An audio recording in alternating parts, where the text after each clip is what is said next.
Good morning बच्चों, youth club India में आपका स्वागत है। आइए आज हम लोग 10th क्लास का गणित अध्याय 3 दो चर वाले रैखिक समीकरण युग्म pair of linear equation in two variables को देखते हैं। क्वेश्चन नंबर 1 दिया हुआ है, एक रैखिक समीकरण का घात होता है। तो बच्चों, रैखिक समीकरण का घात हमेशा 1 होता है, इसे आप लोग याद रखें। तो ऑप्शन नंबर सी हम लोग का सही है। क्वेश्चन नंबर 2 देखते हैं, युगपात समीकरण 2x + 3y = 5 और 4x + 3y = 9 है।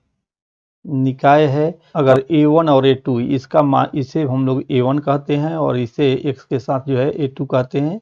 y के साथ कोफिशिएंट जो है उसे b1 और इस समीकरण में b2 और इसे c1 और c2, ये मान जो है आप लोग याद रखिएगा।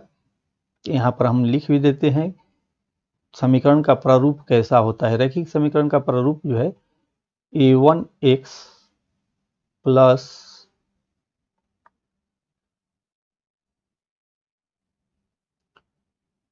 b1y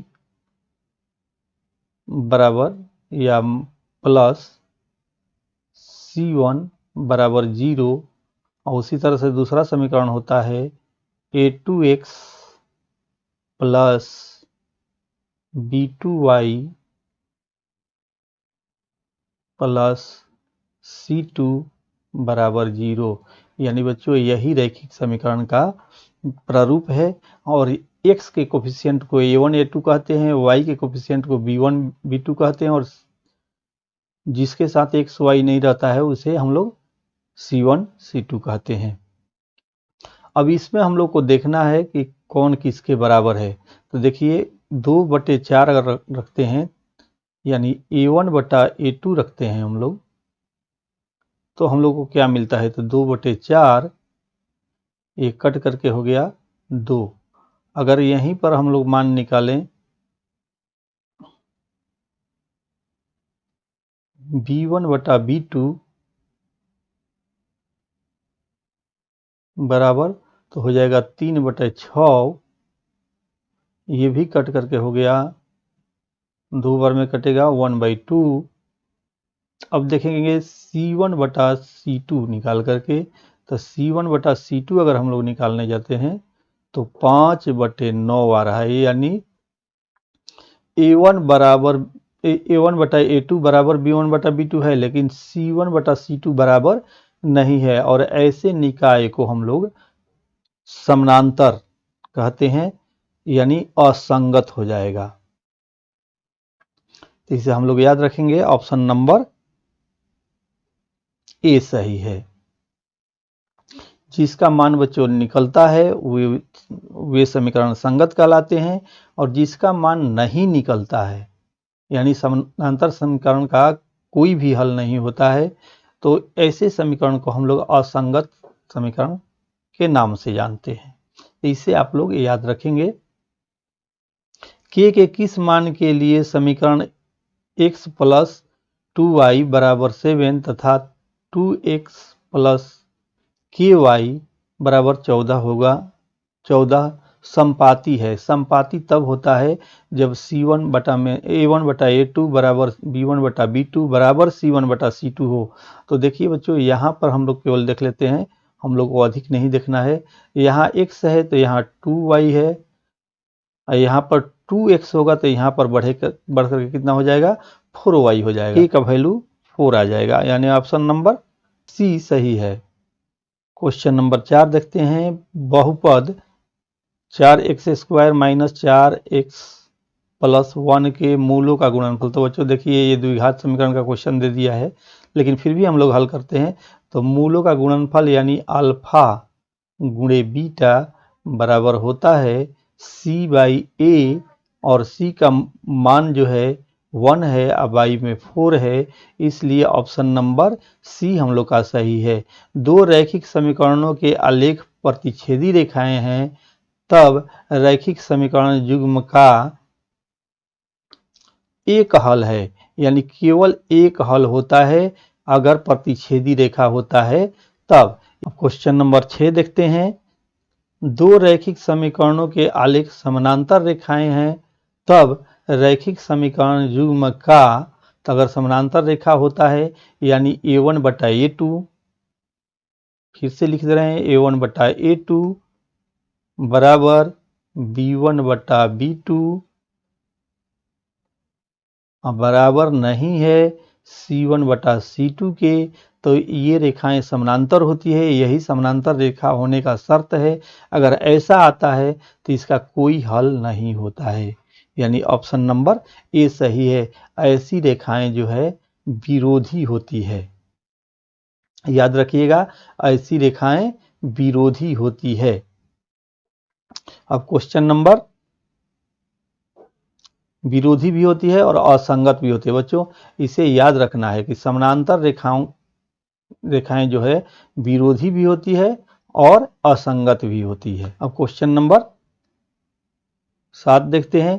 किसी समीकरण 3x - y बराबर 5 तथा 6x - 2y बराबर के कोई हल न हो तो बस सीधी सी बात है, हम लोग दो को ले लेते हैं, इसका और इसका। तो मान लीजिए b1 हो जाएगा -1 बटा में b2 हो जाएगा -2 बराबर, ये उधर जाएगा तो हो जाएगा -5 बाई -k बराबर नहीं होगा। यहाँ पर देख सकते हैं आप लोग b1/b2 c1/c2 के बराबर नहीं होगा। तो ये तो सभी में माइनस है, तो माइनस माइनस कैंसिल आउट हो जाएगा और क्या होगा, तो k बराबर नहीं होगा किसके, तो 5 दूना 10 के, यानी 10 के बराबर नहीं होगा। ऑप्शन नंबर सी हम लोग का सही है। क्वेश्चन नंबर 8 देखते हैं। दो चर एक्स वाई में रैखिक समीकरण ax + by + c बराबर 0 के कितने अधिकतम हल संभव हैं? तो बच्चों ऐसी जब आती है तो अनेक रूप से अनंत हल संभव हैं, क्योंकि x का मान रखने से y का मान बदलते रहता है। तो जितना ही हम लोग x का मान रखेंगे y का मान उसके हिसाब से निकलता रहेगा, यानी अनगिनत जो है, इसका आंसर सी जो है हम लोग का सही आएगा। समीकरण युग्म 2x + 3y बराबर 5 तथा 4x + 6y बराबर 15 का है, तब इसमें कौन सा है, इसे निकालने के लिए हम लोग देख लेते हैं। तो a1/a2 अगर निकालते हैं तो 2/4 यानी 1/2 हो जाएगा। a1/a2 = 1/2 और b1/b2 अगर हम लोग निकालते हैं, b1/b2 निकालते हैं तो 3/6 यानी ये भी हो जाएगा 1/2। लेकिन अगर c1/c2 निकालते हैं तो 5/15 यानी c1/c2 जो है a1/a2 बराबर b1/b2, लेकिन c1/c2 बराबर नहीं है, इसलिए समानांतर रेखा का प्रारूप दिख रहा है और इसलिए इसका कोई हल नहीं होगा। ऑप्शन नंबर सी सही है। क्वेश्चन नंबर हम लोग 10 देखते हैं। यदि रैखिक समीकरण का युग्म असंगत है तो उसे निरूपित करने वाली रेखा होगी। तो बच्चों असंगत केवल और केवल समानांतर रेखाएं होती है, क्योंकि इसका कोई मान ही नहीं निकल सकता। तो समानांतर रेखाओं का कोई मान नहीं निकल सकता, इसलिए ये असंगत होती है, पहले भी बता चुके हैं। ऑप्शन नंबर ए सही है।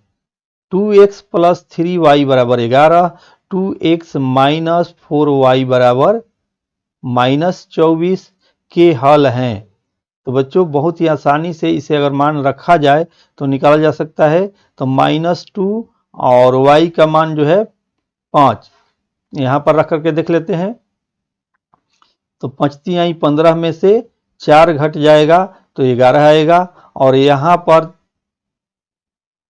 5 के 20 और 4 24 हो जाएगा माइनस में, यानी ऑप्शन नंबर डी हम लोग का सही है। इस प्रकार से हम लोग चेक कर सकते हैं। क्वेश्चन नंबर 12 देखते हैं।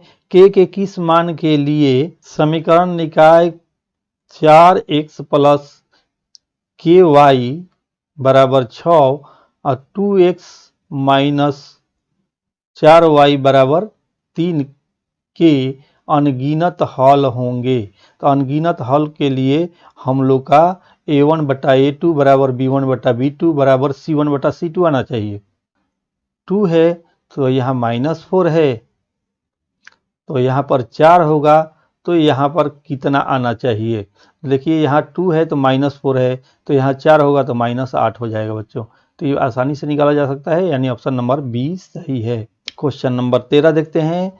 समीकरण निकाय 5x माइनस 3y प्लस 2 बराबर 0 और 6x प्लस y माइनस 2 बराबर 0 का किस प्रकार का हल संभव है? तो बच्चों इसे हम लोग निकाल करके देख लेते हैं। तो पहला जो है 5/6 आएगा, यानी a1 बटा a2 बराबर कितना आ जाएगा? 5/6, और b1 बटा b2 आ जाएगा -3/1। तो बस यहीं पर बराबर नहीं है, यानी इसका हल जो है अद्वितीय होगा, यानी ऑप्शन नंबर ए सही है। Question number 14। समीकरण निकाय 2x प्लस ay बराबर 1 और 3x माइनस 5y बराबर 7 में अचर a के किस मान के लिए एक अद्वितीय हल होंगे? तब a1 बटा a2 not equal to b1 बटा b2। ये बच्चों याद रखिएगा, a1 बटा a2 not equal to b1 बटा b2। अब जैसे हम मान रख रहे हैं उसका ध्यान रखिएगा। तो a1 x के साथ होता है तो हो जाएगा 2, अब b1 हो जाए दूसरे समीकरण का b2 a2 तो हो जाएगा 3, बराबर नहीं है a बटा -5। अब इसे अगर हम लोग हल करते हैं तो हो जाएगा -10/3 बराबर नहीं है किसके? ए के, यानी ए के बराबर नहीं होगा। ऑप्शन नंबर बी हम लोग का सही है। क्वेश्चन नंबर 15 देखते हैं। समीकरण निकाय a1x plus b1y plus c1 बराबर 0 और a2x plus b2y plus c2 बराबर 0 का अद्वितीय हल होगा। तो अद्वितीय हल तब होता है जब a1 बटा a2 not equal to b1 बटा b2 होता है बच्चों। तो ये सी वाला ऑप्शन जो है हम लोग का सही है। 16 देखते हैं। समीकरण x प्लस 2y बराबर 9 में यदि x का मान 5 हो तो y का मान क्या होगा? तो बच्चों x का मान अगर यहाँ पर 5 रखते हैं तो इधर आकर के 9 में से 5 घटेगा तो बचेगा 4, 2y बराबर 4 तो y बराबर 2, यानी ऑप्शन नंबर यदि रैखिक समीकरणों के आलेख एक बिंदु पर काटे तो रैखिक समीकरण निकाय निम्नलिखित में से किस प्रकार का होगा? तो बच्चों वह अविरोधी होगा। ध्यान रखिएगा, अविरोधी होगा, क्योंकि विरोधी जो है एक ही होता है। वह समानांतर अगर रहता है रेखा तो वो विरोधी होता है, अगर वो काटता है यानी उसका एक अद्वितीय हल होता है तो वह विरोधी हो जाता है, अविरोधी हो जाता है। और अगर संपाती रेखाएं हैं तो वह आश्रित रेखाएं कहलाती है बच्चों। ये इस बात को आप लोग याद रखिएगा। जब दो चर वाले रैखिक समीकरण का आलेख संपाती होता है तब उनके हल होंगे, तो अनगिनत हल होते हैं बच्चों, ये याद रखिएगा। युग्म समीकरण a1x प्लस b1y प्लस बराबर c1 और a2x प्लस b2y बराबर c2 के अनंत हल होंगे। तो अनंत हल तो तभी होता है बच्चों जब ये तीनों बराबर हो जाता है, यानी ऑप्शन नंबर डी सही है। यहीं पर कुछ हम बात बतला देते हैं बच्चों, इसका अद्वितीय हल होता है, यानी बी वाला ऑप्शन जो है इसका अद्वितीय हल होगा। और ये जो फंक्शन दिया हुआ है इसका समानांतर होता है, और ऐसा अगर फंक्शन दिया रहे तो इसका डी का तो ये अनंत हल होता है, यानी इसका रेखा जो है एक दूसरे को काट देगी। ऐसा अगर फंक्शन आता है इसका मतलब संपाती का मतलब होता है कि एक ही दोनों रेखाएं जो है एक ही पर ओवरलैप करेगी, यानी पता नहीं चलेगा कि दोनों अलग अलग रेखाएं हैं। और समानांतर रेखा तो आप लोग जानते ही हैं, एक दूसरे को कभी भी अनंत दूरी तक बढ़ाया जाए फिर भी वह समान अंतर देकर जाएगी, वह काटेगी नहीं। तो ये तीनों ऑप्शन जो है बच्चों यहाँ पर देख लीजिए और इसे याद कर लीजिएगा। यदि समीकरण x माइनस 2y बराबर 3 तथा 3x प्लस के वाई बराबर 1 का एक अद्वितीय हल हो तो k का मान कितना होना चाहिए? a1 का मान हो जाएगा 1, a2 का मान हो जाएगा 3 और बराबर नहीं है -2 बटा में k। तो इसे अगर हम लोग गुणा करते हैं तो ये हो जाएगा इधर और ये हो जाएगा इधर, यानी k is not equal to -6, यानी k का वैल्यू जो है -6 के बराबर नहीं होना चाहिए, यानी ऑप्शन नंबर बी हम लोग का सही है। अब 21 देखते हैं, k के किस मान के लिए रैखिक समीकरण युग्म 2x माइनस वाई माइनस 3 बराबर 0, 2kx प्लस 7y माइनस 5 बराबर 0 का एकमात्र हल x बराबर 1 और y बराबर -1 है। 1 रखते हैं तो 2k हो जाएगा और y का मान -1 रखते हैं तो -7 हो जाएगा और -5 हो जाएगा और बराबर 0 हो जाएगा। तो 2k बराबर 7 5 12, इधर आकर के प्लस हो जाएगा और यहाँ से कैंसिल आउट, यानी 6, यानी ऑप्शन नंबर सी सही है। देखते हैं निम्न में से कौन x माइनस 2y बराबर 0 तथा 3x प्लस 4y बराबर 10 का हल है। तो बच्चों मान रख करके देख लेते हैं, यहाँ पर 2 और 2 में से 2 गया 0, क्योंकि x का मान उतना ही है। यहाँ पर भी देख लेते हैं, यहाँ पर रखेंगे 2 तो 3 दूना 6 और 6 4 10, यानी ऑप्शन नंबर ए हम लोग का सही है। क्वेश्चन नंबर 22 देखते हैं, निम्न में से कौन x माइनस 2y बराबर 0 तथा 3x प्लस 4y बराबर 10 का हल है। तो बच्चों मान रख करके देख लेते हैं, यहाँ पर 2 और 2 में से 2 गया 0, क्योंकि x का मान उतना ही है। यहाँ पर भी देख लेते हैं, यहाँ पर रखेंगे 2 तो 3 दूना 6 और 6 4 10, यानी ऑप्शन नंबर ए हम लोग का यदि सही है।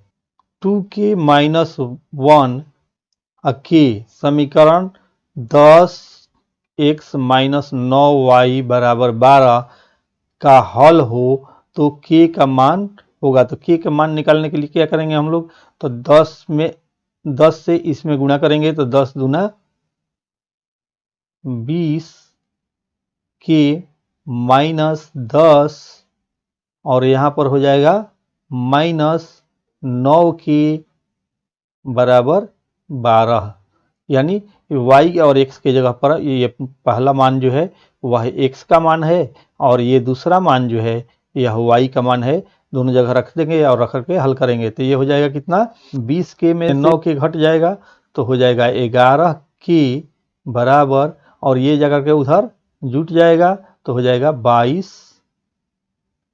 तो k बराबर हो गया 2, यानी ऑप्शन नंबर बी हम लोग का सही है। 24 देखते हैं, रैखिक समीकरण युग्म x प्लस 2y बराबर 5 तथा 3x प्लस 12y बराबर 10 का 1/3 हो जाएगा और नॉट इक्वल टू आना चाहिए किसके, b1 बटा b2 के, तो 2/12, यानी बराबर नहीं है। देख लीजिए बच्चों, यहाँ पर देख भी सकते हैं हम लोग, 1/3 जो है 1/6 के बराबर नहीं है, यानी a1 बटा a2 not equal to b1 बटा b2, अतः एकल हल होगा, एकल यानी अद्वितीय हल होगा, यानी ऑप्शन नंबर ए सही है। अब हम लोग 25 देखते हैं, यदि 173x प्लस 197y बराबर 149 और 197x प्लस 173y बराबर 221, तो एक्स वाई का मान ज्ञात कीजिए। तो बच्चों यहाँ पर देखिए घट रहा है, यानी y का मान माइनस में है, तो स्पष्ट है कि 2 से अगर हम लोग गुणा करते हैं तो हो जाएगा 3 दूना 6 और 7 दूना 14 और 2 दूनी के 2 1 3 में से अगर 197 घटाते हैं तो कितना बचता है? तो यहाँ बच जाएगा 9 और यहाँ 13 में से 9 जाएगा तो हो जाएगा 4 और यहाँ 1, यानी आ गया ऑप्शन नंबर डी हम लोग का सही है। विरोधी समीकरण युग्म के कितने हल होते हैं? तो बच्चों जो विरोधी समीकरण होता है उसका कोई हल नहीं होता है। याद रखिएगा, विरोधी समीकरण का कोई हल नहीं होता है। एक रैखिक समीकरण युग्म जिसका कोई हल नहीं होता है क्या कहलाता है? तो यह विरोधी कहलाता है बच्चों। समीकरण x प्लस वाई बराबर 6 में कितने हल होंगे? तो बच्चों इसमें अनंत हल हो जाएंगे। अब 29 देखते हैं, यदि इकाई का अंक x तथा दहाई का अंक y हो तो 2 अंकों वाली संख्या होगी। इकाई का अंक x है, ध्यान रखिएगा, और दहाई का अंक y है, तो y में 10 से गुणा करेंगे, y 10y हो जाएगा, प्लस इकाई का अंक है x, तो इस प्रारूप में वो आएगा। दहाई में 10 से गुणा करेंगे और इकाई को ज्यों का त्यों लिखेंगे, तो यानी ऑप्शन नंबर बी हम लोग का सही है। यदि 2x प्लस 3y बराबर 12 और 3x माइनस 2y बराबर 5 तब, तो इसमें x का वैल्यू अगर हम लोग निकालें तो देखिए बच्चों, 2 दूनी का 4 और 3 के 9, 9 4 13, यानी ये ए ऑप्शन जो है गलत है। अब बी ऑप्शन में देखते हैं तो 2 दूनी के 4 में से 9 घटेगा तो वो भी 12 नहीं आएगा, ये कैंसिल हो गया। 3 दूनी 6 और 3 दूनी 6 12, यानी ऑप्शन नंबर सी जो है हम लोग का 12 आ गया। यही जो है हल है x और y का। अब 31 देखते हैं, समीकरण युग्म x प्लस 2y प्लस 5 बराबर 0 तथा minus 3x minus 6y plus 1 बराबर 0 के हल हैं। तो पहले a1 बटा a2 निकाल लेते हैं बच्चों। तो a1 बटा a2 अगर निकालते हैं तो 1 बाई माइनस 3 और b1 बटा b2 निकालते हैं तो क्या हो जाएगा? तो हो जाएगा 2 बाई माइनस 6, अगर इसे भी कैंसिल करते हैं तो हो जाएगा 1 बाई माइनस, अब c1 बटा c2 निकालते हैं तो क्या होगा? तो 5 बाई 1, यानी ये तो दोनों बराबर है लेकिन ये बराबर नहीं है। तो हम लोग को क्या मिला कि a1 बटा a2 बराबर है b1 बटा b2 के, लेकिन बराबर नहीं है c1 बटा c2 के, यानी इसका कोई हल नहीं होगा। तो इसमें देख लीजिए ऑप्शन नंबर सी में दिया हुआ कि कोई हल नहीं, यानी सी ऑप्शन जो है हम लोग का सही है। अब यदि समीकरण kx माइनस 5y बराबर 2 तथा 6x प्लस 2y बराबर 7 के कोई हल न हो तो कोई हल नहीं है। इसका मतलब है a1 बटा a2 और b1 बटा b2 बराबर है, तो k बटा में 6 बराबर माइनस 5 बटे 2, तो ये तो इससे कट गया, यानी k बराबर हो जाना चाहिए 3 से गुणा करेंगे माइनस 15, यानी ऑप्शन नंबर डी हम लोग का ऑप्शन नंबर 33 देखते हैं। दो चर में दो एक घातीय समीकरणों के ग्राफ यदि प्रतिच्छेदी रेखाएं हों तो हलों की संख्या होगी। तो बच्चों केवल एक हल होता है, अद्वितीय होता है, यानी सिर्फ एक हल होता है। ऑप्शन नंबर ए सही है। रैखिक समीकरण युग्म x प्लस 3y माइनस 4 बराबर 0 तथा 2x माइनस 5y माइनस 1 बराबर 0 है। तो हम लोग इसका a1 a2 निकाल लेते हैं, तो 1/2 हो जाएगा। x का कोफिशिएंट दोनों का लिखेंगे, उसके बाद 3/-5 हो जाएगा, यानी दोनों ये बराबर नहीं है, तो बराबर नहीं है तो अविरोधी है, यानी इसका मान निकलेगा। ऑप्शन नंबर ए सही है। ध्यान रखिएगा, अविरोधी कौन होता है? जिसका हल निकलता है। विरोधी कौन होता है? जिसका कोई हल नहीं निकलता है। और आश्रित कौन होता है? तो जिसका अनंत हल निकलता है। बच्चों यहां पर ध्यान रखिएगा, यदि दो चर में दो रैखिक समीकरण के हल अनंत हों तो उनके आलेख होंगे। तो आलेख जो है अनंत अगर है तो संपाती होगा। बच्चों दो संपाती रेखाएं, ऑप्शन नंबर सी सही है। 36 देखते हैं, के किस मान के लिए समीकरण निकाय x + 2y = 3 तथा 5x + ky = 15 के हल अनंत हैं? तो अनंत है, इसका मतलब कि a1/a2 = b1/b2 = c1/c2 होगा। तो दो यहाँ पर अगर x का मान 1 है तो y का मान 2 है, तो x का मान 5 हो जाएगा तो y का मान 10 हो जाएगा। बच्चों दुगना हो रहा है, यानी ऑप्शन नंबर बी हम लोग का सही है। अब देखते हैं 37, यदि 2x + y = 2x - y = √8 तो y का मान, तो बच्चों यहाँ पर देखिए 2x में y जोड़ते हैं या घटाते हैं कोई अंतर नहीं पड़ता है, वो √8 के बराबर ही है। इसका मतलब कि y की वैल्यू 0 है, इसको जोड़ने या घटाने से कोई अंतर नहीं पड़ता है। तो कॉमन सेंस से भी इसे निकाल सकते हैं, यानी ऑप्शन नंबर सी सही है।